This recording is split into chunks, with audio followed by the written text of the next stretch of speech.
Growth doesn't happen alone, it happens in relationships. That's right. Today on the Coaching Podcast, I'll be talking with Carrie Sackett, who's America's loneliness coach. She's a speaker, trainer, internationally published author, coaching method innovator, group relationships and family coach, exploring all things to do with the Zone of Proximal Development, looking at your stretch zone. How can we grow together? And we also will be talking about what it means to be radically present in our coaching. Because this season of the Coaching Podcast is brought to you by SAM, the AI tool built for the coaching world. Check it out at trysam.ai. G'day everybody and welcome to the Coaching Podcast. Well, I am in the house today with Carrie Sackett, who's America's loneliness coach. How about that? Speaker, trainer, internationally published author, and coaching method innovator. She's definitely all of those things and so much more. I'm so happy to have her on the show joining us from Arizona. Well, Carrie, I'm going to start with a quote that came up recently, and it goes like this. The old master points to a big boulder and asks a disciple, "See that large rock over there?" "Yes," says the disciple. "Do you think it's heavy?" continues the master. "Yes, it's very heavy," replies the student. "Only if you pick it up," smiles the master. So that is a Zen parable, and I'm going to kick it off by just saying, what are your thoughts on that one as it relates to coaching and kicking off this conversation? That is a fabulous quote. One thing I'm thinking is that the birth of coaching is new enough that our masters are still leading our field. We haven't really had a generational shift. They're going to point to where we started. That's part of their journey. In my business career, I worked with a lot of founders and I worked with organizations who were looking to continue on post-founder and innovate and continue the institution or the business. And that's a delightfully conflicted story because on the one hand, it's where coaching has come from is so important in its break with psychology and the courageousness of birthing a new form of support for business people, for new forms of mental and emotional well-being. Because in its earliest days, coaching was attacked by psychology. Yeah. So it was the birth of a controversial new way of helping people. And yet at the same time, there are now disciples. And we want to be both looking at where we came from and also looking at not only where we are now as an industry, but where the world is. And coaching's foundations from Thomas Leonard's original vision of giving coaching away to the world to the Dublin Convention of 2008, where coaches came together and made a statement to say, hey, our role is to create the environment for new approaches to emerge that the world needs. And I would say that we are completely at that moment right now. Thank you for saying one word that I'm just obsessed with right now. And I'll say it 3 times, everybody. Environment, environment, environment. I'm so into how do we create environments? And it is my sports background, the constraints-led approach, again, similar to business coaching, been around since the 80s. How do we use environments to be able to help people, right? Support. And I know that so much of what you do with regards to environment, but let's go there first. Let's talk about group coaching and the importance of group coaching in this world of loneliness. Yeah. I love that you're saying that and bringing this in right off the bat, because this is part of the new generation future of coaching, I believe. And the thing about environment, and when I use that word, because I'm a coach method innovator, so the social therapeutic coaching approach that I founded and I trained coaches in, the environment explicitly gets built by the group. So the coach is less of a facilitator between isolated individuals and more like of an ensemble director, supporting people who are at different levels of development, have different skills, different emotional reactions, different histories, supporting them to build something together. And they don't even know what they're building as they build it, because you can't. And that's the power of creating environments. That is the power of creating environments, totally. And I love what you just said, that it evolves as you grow together. Because if we both, and everyone listening to this right now, if you think about the best team or teams that you've ever been on, you definitely where you think you started and where you end up are sometimes quite different. Yet there's always that through line if you set up the environment right in the first place, where everyone contributes, feels supported, and can collaborate together. So yeah. let's continue down that path while we're on it. I want to talk about, all over your website and your methodology, is the ZPD, which is the Zone of Proximal Development. For me, that's a fancy way of thinking about it, is that growth zone. And I've always, I've only ever met 3 girls where I said, you have to step up and win for Australia today, and they could handle that and they could do it.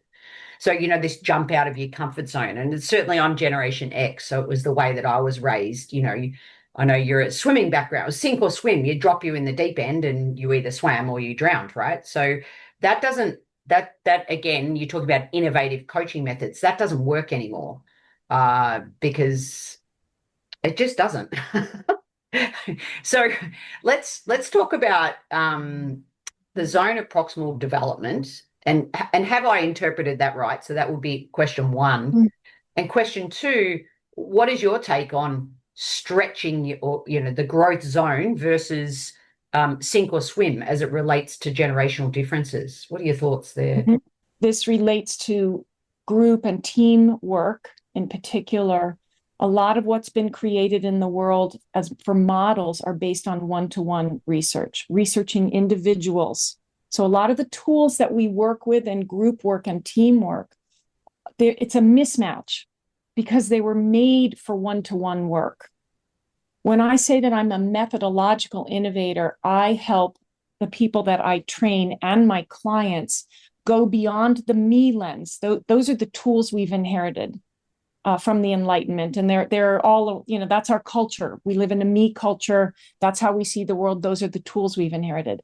I help people widen that lens to a we lens, a we coaching mindset, which means you're able to see and relate to the group as a whole and the individuals in it.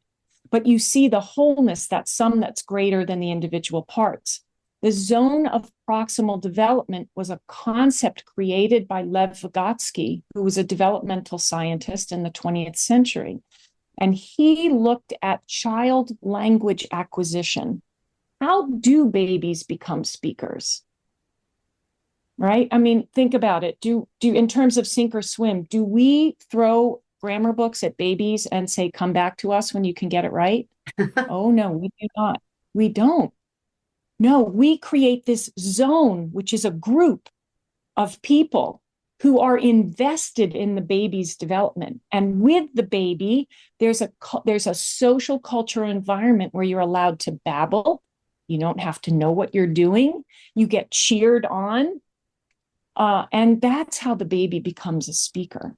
So when you bring that out of baby land and into adult land and athletics and in coaching, business coaching and life coaching, we can create environments with our clients and our athletes where there's a shared cultural understanding that we each have different things to bring to the table, that we're making something that's both bigger than each of us and also we're growing at the same time. We're allowed to babble. We might not get it right. The thing about the life development groups that I lead is in a very short period of time, the group members really permission each other to not know.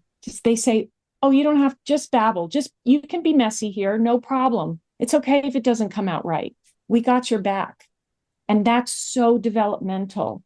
That's so important for us in creating a better world where we're more sane, less out of our mind, and less in pain, and less judging ourselves all the time. I think partially we're judging ourselves all the time because we're losing these environments, shared understanding where we can babble together. Yeah, and belonging being, one of the fourth Yes. human needs. I mean, it's so, Yeah. so important in this hybrid world, in this remote world, that we bring people together and we have these connections. Can I give you an example of that when I say like Please. methodological match? So around loneliness, there's lots of statistics on loneliness. And how they got those statistics is they send out surveys and they ask individuals, how often do you feel lonely? And then individuals write the answer, and then all the responses come back. They tabulate them. That's the statistic. In the United States, 1 in 3 people say they feel lonely at least once a week and have felt that way for the last year. But then using the me tools, the proposed responses to battle the loneliness crisis is to speak to the individual. You should talk to a stranger. You join a club. And I have nothing. I love talking to strangers, and I love doing things that I'm passionate about with others. So there's nothing wrong with that. But it misses methodologically that if 1 in 3 people are saying they're feeling lonely, that's a social issue. It's a social crisis. We also have to have we responses because it's a we issue. And in the surveys, if you ask the question, hey, do you think you have someone in your life who's lonely? And then you ask, do you know they're lonely because they told you so? Well, then we'd be getting different kind of data that might help us come up with different kinds of more relational, connected solutions to loneliness. Now, give me an example. So what would be one possible solution? When I give talks on university campus, one suggestion I give to people is do the pre-ask with someone in your life. Someone in your life, ask them, hey, the next time I'm feeling lonely, can I text you or call you or whatever that is, they can fill in the blank. So it's a pre-ask. So you're asking the person, hey, when I'm feeling this way, will you be with me when I'm feeling this way? That makes such a difference subjectively for our emotional states if we're not alone with them. And then you're doing the ask it's a lower stakes moment because maybe you're not actually feeling lonely in that moment. And then you get to co-create what's the thing going to be. It just might be an emoji or a code word, or it might be, can we talk for 6 minutes? Or who knows? You still have to be creating with that emotionality, but you're doing it with others rather than by yourself or in your head. Well, and there's no doubt that we can achieve so much more together than alone, right? So that's a no-brainer. So let's go back then to your swimming days. I'd love to hear your backstory around that and your coaching experience, because I will say I have watched kids swimming classes, and Australia does very well in swimming at the Olympics, and we're the sunburnt kids, and we play on the beach in the ocean, and then I go to swimming class and it looks nothing like play. That's just been my experience of watching just a few swimming classes over the years, and certainly my own first swimming class was not a great coaching experience. So take me back to a young Carrie, your swimming days and those early experiences, and your experience specifically with swimming coaches. What are your thoughts there? Yes. And you just said the word play, which is so important for kids and adults. We need more of it. It's hard. And with kids, it's very hard to learn without play. That's another thing Vygotsky said. Children perform a head taller when they're playing. So that's a whole other conversation. So for me, Gen X, just like you said, I got dropped in the pool, and it turns out that I didn't sink. And I was left all day at the swimming pool in the summertime. That's what, there were a bunch of us kids in those times that parents had other places to be. So that's sort of how I started swimming. And then it turned out that I was good at it, and swam year round really through my whole childhood. Went on travel teams, went to nationals, qualified as a 12-year-old, and ultimately swam Division I swimming. And yes, the playful moments were the best moments of when I think back as a kid, and the workouts and the training. You have to have a lot of discipline to be a swimmer. You do at any elite level athlete. The other thing for me, just given my growing up histories, I really needed to have an emotional connection with my coach. I couldn't perform. In fact, and that's what happened. I kind of hit the end of the road in college. My coach had been in Navy. He coached in Navy. And that just, I couldn't, he was used to coaching men. He didn't really know much about coaching women. The other thing about swimming is that I grew up on co-ed teams. So I grew up in, it's funny how you do things as an adult and then you look back and you're like, oh, no wonder I do group coaching. I grew up on co-ed teams. Like, that hardly happens anymore. Like, how lucky was I to be in that kind of environment all the time? It's like more mirroring of real life, and you're on the road together and all the rest of that. So and the other great thing about swimming is adolescence, because I got to spend 4 hours a day underwater, which is a really great place to be when you're going through your teenage years. Absolutely. And yeah, it certainly is a discipline. There's a discipline there, isn't there, with the training hours and getting up early from the children and the parents. The 5 a.m. Yes. starts, and you Yes. do need to get the reps in. So don't get me wrong as well. Like, the play element is important. I guess it's depends on the person at the end of the day, who's in front of you, who's the child, Yeah. rather than just treating everybody exactly the same way within the team, right? So I know Yeah. that you're all about that. Let me shift gears into sort of somatic coaching. Mm, Again, I know that you talk a lot about this through the body, not just the mind, and how they're intrinsically connected. So how mhm. do you even go there in a group coaching environment? Yeah. Oh, great question. I was just training a cohort this weekend of coaches, and we had a lot of discussion about that, of the importance as coaches. We have to grow emotionally enough to be aware of when we're having emotional responses, and then even possibly what they are, but that at least that we're having them, so that we can make use of them developmentally in service of our clients' growth. Like, an example of that, I'll give you a one-to-one example because it's easier to see it. Maybe you're in a session, it's gotten intimate, connected. Maybe the client experiences a shift. And that's a kind of intimate moment because you've made that together. You've co-created that environment. And then the client backs off. That happens all the time. We start growing and then we freak out. We're like, oh my God, that's different.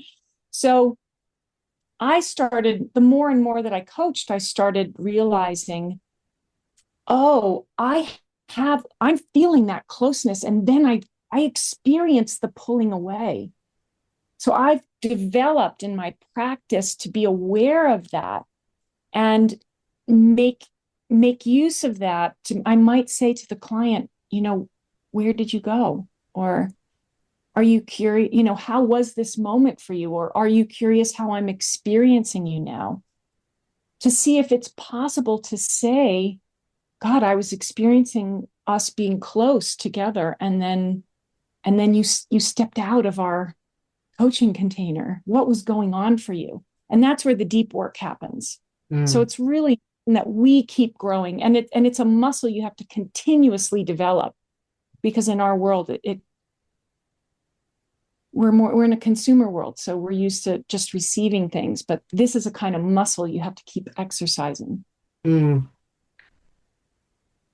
I think there's energy there as well, isn't there? It's a dance. There's an energetic dance, and same within the group environment as well. All right, in 1 to a maximum of 3 words, what do you think makes a great coach? Radical presence. If we're going to take seriously this moment that we live in, and that the tools that we have inherited are not the tools that are going to get us to a better world. When we're radically present, we're taking off the knowing hat and we're letting things emerge. Things we haven't thought of, things that might surprise us. We don't know where we're going. And let's be honest, we don't know where we're going right now. Yeah. So we have to tap into that and work hard to stay there, so there's a possibility that individually and as a team and a group and collectively as the world, we can go someplace new, because we need to go someplace new that's more humanistic and more developmental. Yep. Easier said than done. Yeah.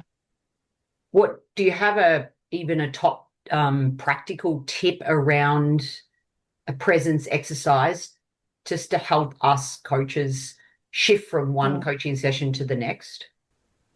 Yes. I mean, the simplest is try not doing it alone. Our go-to is I have to fix myself. I have to get ready by myself. I have to try something that involves others somehow.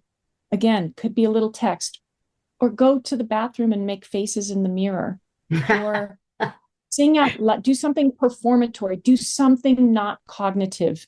Do not think about that you need to get out of your head. to get out of your head. Do something. So I guess the simplest is do something. And if you can, do something with somebody else or others, or your cat. Talk to your plant, whatever it is.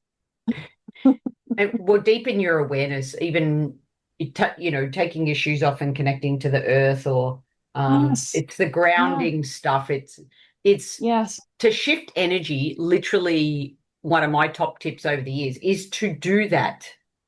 Shift is movement. Movement is anchoring, and your lens, which is beautifully unique, is do it. That involves other humans, so we don't feel so alone in this world. With that, yes. And what do you want to add to that? Well, I never thought about it this way until you just said that. But adding the other humans forces the doing. I never thought about it like that before. That's so true. You're speaking. It's a doing. I live between continents, and yesterday morning, being a Monday morning, even someone like me, pride myself on my energy. I was a bit flat. I was a bit low, just being completely vulnerable. And on the weekends back in Colorado, I always run with my friend Melissa, and the running piece is not that enjoyable. And when I'm doing it with her, I never notice I'm running. A, and B, the conversation is so stimulating. I finish that exercising with her, and I feel so amazing. And yesterday, even though I'm in Australia and she's back in Colorado, we had a virtual run together, and it was just awesome. Like, it then set my day up for success. So there's just a real practical example, I think, of what you're saying, that I didn't even realize that's sort of how it all unfolded for me specifically yesterday. So really, I really love this important conversation, Carrie. All right. So I know you do a lot of coaching the coaches. What are sort of Mhm. three of your top tips that you'd love to leave us with, especially in relation to, I guess I'm looking for even a tip around, what would you have told your younger self as a coach? Like, what's that thing that wisdom has taught you? Yeah. Well, to my younger self, I would say trust yourself, which is, it took me a long time to trust myself, trust yourself, keep going. Mm, yeah. And for other coaching listeners out there, anything you want, what do you want to share as it relates to, especially your lens of this group coaching methodology? Yeah. Try this. And this works I'll give you the individual version and the group version. The individual version, when you notice a shift in your client, instead of asking the client, how was that to say out loud? Try asking, how was that for you to share with me? And notice the different kind of response. If that were a group, you might say, how was it for the group to hear so and so give this to the group? Oh, that's cool. That's really cool. It's so subtle what you're saying, but I Mm-hmm. don't think we've spoke about this too much. And you've even inspired me just to relook at my own tools. You've got this, someone's procrastinating, here's a tool you can use, and then layering in the social element, layering in the people element. We have to get back to the AI plus the HI, the human intuition as a Yeah. collective, that you've really opened my eyes up to that. So thank Yeah. you. Oh, you're so welcome. Mm. It's And wonderful. I'm loving our conversation. This is just yeah, fantastic. yeah. My last one, I guess, is like, why did you become a coach? Mm. Well, you might have picked up on this in how I'm talking. At a very young age, I was a change the world kind of gal. And I went looking for innovators in human development. And I really believe that the shot we have of making a better world is that we have to evolve as humans socially, emotionally. So Mm, that's what got me into it. And I took a detour and I went through global change management and employee engagement at the, white shoe Fortune 500 shops in New York City. I took a tour as an executive running innovative international youth development organizations. And then I came back to my true love, which is pure human development.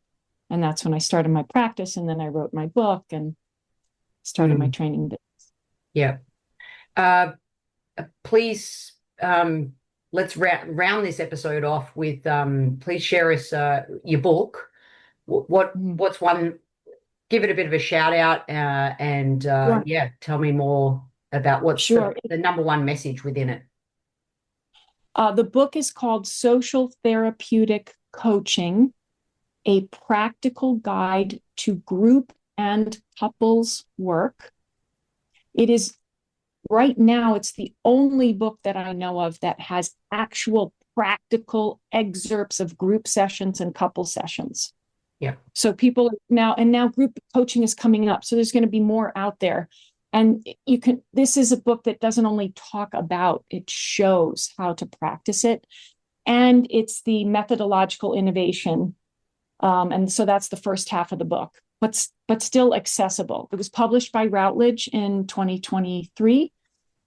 And any kind of coach can read it and get out of it these, like that little example I just gave of how is it to say out loud, or to me, any coach can benefit from that.